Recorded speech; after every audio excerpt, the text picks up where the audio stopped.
215. 내 장 위대한 변화.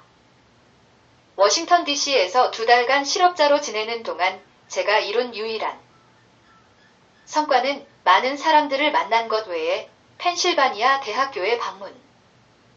학자로 임명된 것이었습니다. 오래전부터 좋은 친구였던 중국 학자 빅터 마이어가 저를 위해 특별한 노력을 기울여 주었습니다. 이 직책은 저에게 어떤 수입도 제공하지 않았지만 소속감을 주었고 도서관을 이용할 수 있게 해주었습니다.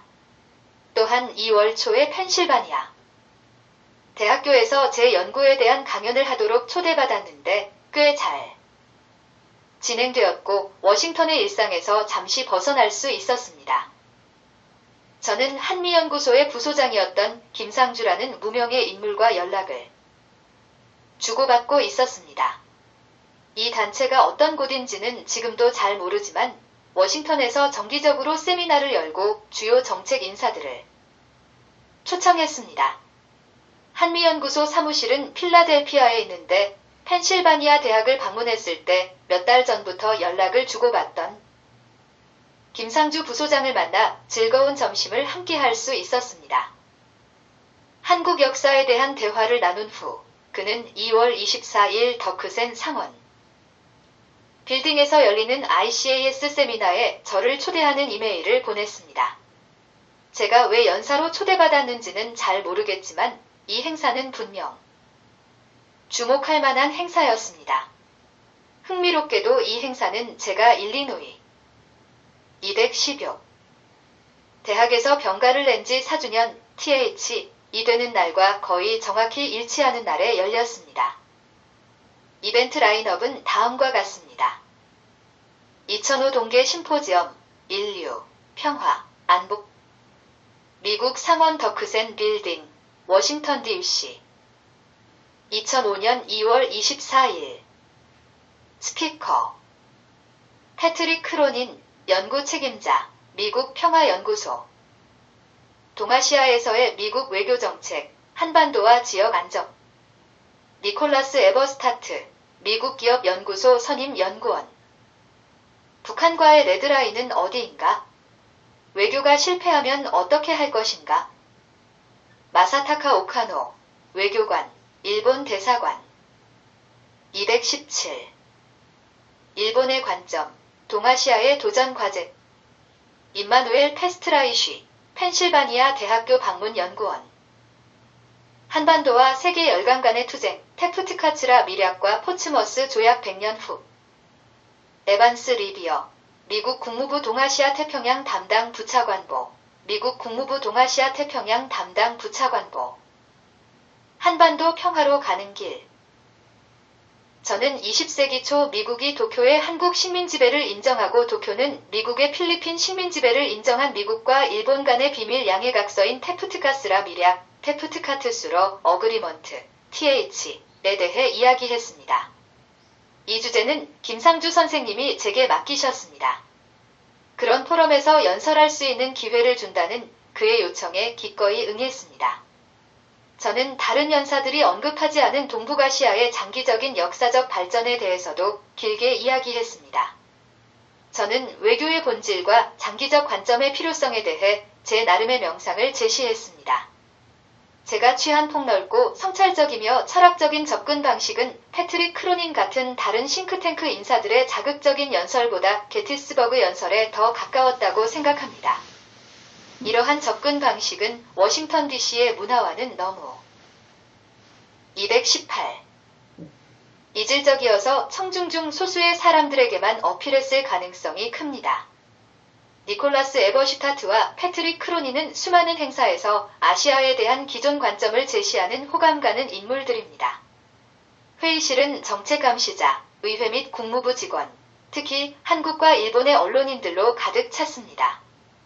이 심포지엄은 제가 미국에서 초청받은 정책 관련 행사 중 유일하게 주목받는 행사였다고 해도 과언이 아닐 것입니다. 저는 당시 국무부 동아시아 담당 차관보 대행이자 고위 외교관이었던 에반스 리비어 바로 앞에서 연설했습니다.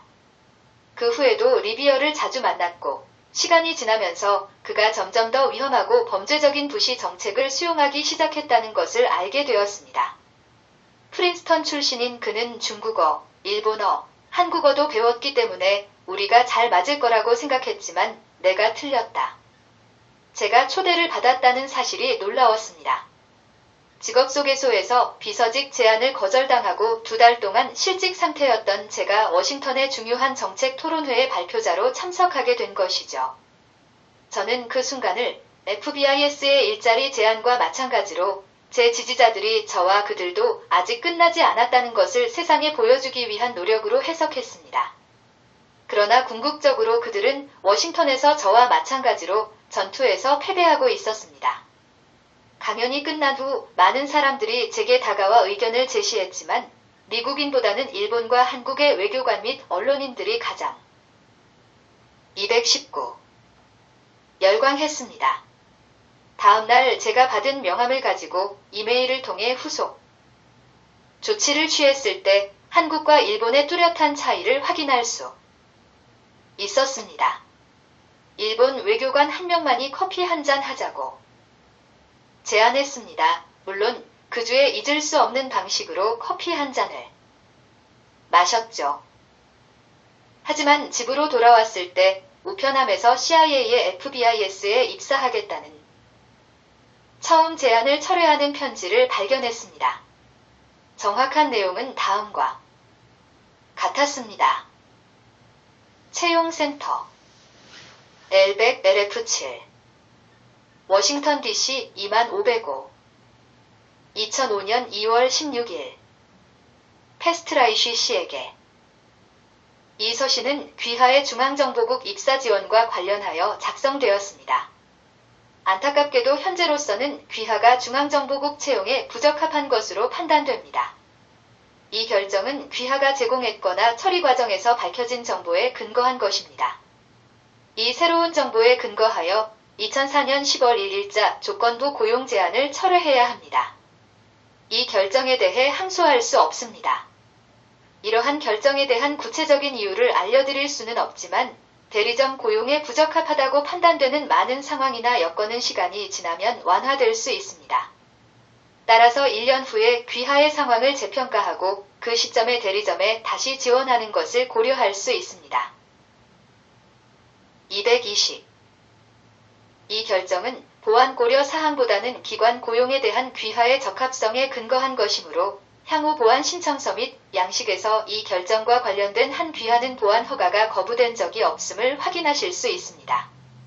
저희는 귀하가 저희 기관 채용에 관심을 가져주셔서 감사드리며 앞으로의 노력의 행운이 함께하기를 기원합니다. 진심으로 리건 V.E. 다니엘스. 이러한 결과는 이미 예상했지만 실망스러웠습니다. 이 행사에서 만난 두 한국인의 열정과 헌신은 인상적이었습니다. 워싱턴 주재 한국 대사관의 강익현 외교관은 제가 문화적, 역사적 측면에서 한국의 입장을 설명하려는 노력에 개인적으로 감동을 받은 것 같았습니다. 다음 날 우리는 스시 점심을 먹었고 그는 한국 대사관 내에서 그리고 한국 내에서 저의 노력을 알리기 위해 자신이 할 수 있는 일을 찾아보겠다고 말했습니다. 그는 제가 일자리를 찾는 데 도움을 주고 싶어 했습니다. 이후에도 우리는 함께 일할 기회가 많았고 한국과 미국 간의 복잡한 관계에 대해 논의할 기회가 많았습니다. 명함을 건네준 한국 기자, 세계일보 국기현 기자도 같은 날 늦은 오후에 만났습니다. 국 기자는 워싱턴 DC에서 가족을 키우며 회사 내 패스트트랙을 포기하고 워싱턴에 남아있는 특이한 외신 특파원이었다. 그는 진보적인 사고방식을 갖고 있었고 한국을 제대로 221 이해하는 미국인에게 한국을 더 많이 알릴 수 있는 방법을 찾고 싶어 했습니다. 그는 워싱턴의 그 누구보다도 노무현 정부에 대해 긍정적으로 평가했습니다. 국 변호사는 저를 변호하기로 결심하고 약 열흘 동안 집중적으로 저를 변호했습니다. 그는 제가 KBS 라디오에서 한국어로 인터뷰할 수 있도록 주선했고 세계일보에 저에 대한 기사도 써주었습니다. 그는 저를 한국 주류 언론에 소개해줬고 이는 훗날 제가 한국에서 큰 성공을 거둘 수 있는 원천이 되었습니다.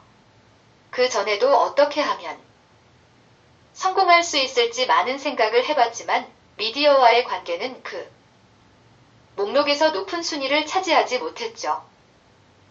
무엇보다도 기현이는 친구였어요. 그는 저에게 자신과 자신의 개인적인 고민을 털어놓았습니다. 그는 제 말을 경청해줬고 정말 신중하고 사려 깊게 들어줬어요. 대화가 진행되는 과정을 보면 솔직히 기현이는 처음 만났을 때 제가 어떤 사람인지 완전히 이해하지 못했던 것 같아요. 그 과정에서 그는 저에게 적절한 질문을 하기 시작했고 저는 자세하게는 아니더라도 솔직하게 대답했습니다. 그는 약간 당황한 듯 보였지만 저를 지지해줄 친구를 더 많이 찾기 위해 노력하기 시작했습니다. 하지만 며칠 후 다시 만났을 때 그는 쉽지 않을 것 같다고 고백했습니다.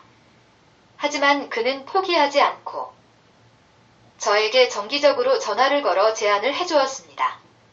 그는 제가 한국어 이력서를 작성하는 것을 도와주고 자기소개를 어떻게 해야 하는지 제안해 주었습니다.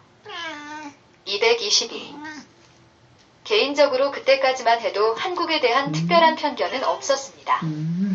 일본이 제 전공 분야였기 때문에 재작년에 여름방학을 일본에서 보냈고 일본 학자 3명과 함께 1년 동안 연구 프로젝트를 진행했는데 그 프로젝트가 제게는 상당히 매력적이었기 때문입니다.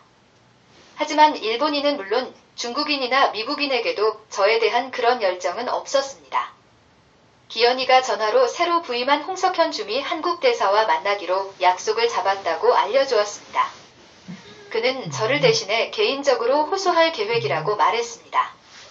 좋은 생각인 것 같았지만 지금까지 그가 해온 일과 비교하면 크게 달라진 행동은 아닌 것 같았다. 홍 대사와의 면담이 끝나고 30분쯤 지나서 기현이 저에게 전화를 걸어 흥분된 목소리로 그간의 일을 설명해 주었습니다. 홍 대사는 제 사건에 큰 관심을 보였고 한국을 잘 아는 하버드 박사가 워싱턴에서 이렇게 활용되지 못하는 것은 큰 낭비라고 생각한다고 기현 씨에게 말했습니다. 홍 대사는 이 문제를 개인적으로 받아들였고 기현 씨에게 가능한 방법을 찾아보겠다고 말했습니다. 일본과 긴밀한 관계를 맺어온 것도 사실이지만 한국의 새로운 노무현 정부에서 주변 어디에서도 느끼지 못했던 희망을 본 것도 사실입니다. 당시 대한민국 대통령이었던 노무현은 군사 독재에 맞서 싸우며 경력을 시작한 진보적인 변호사였습니다.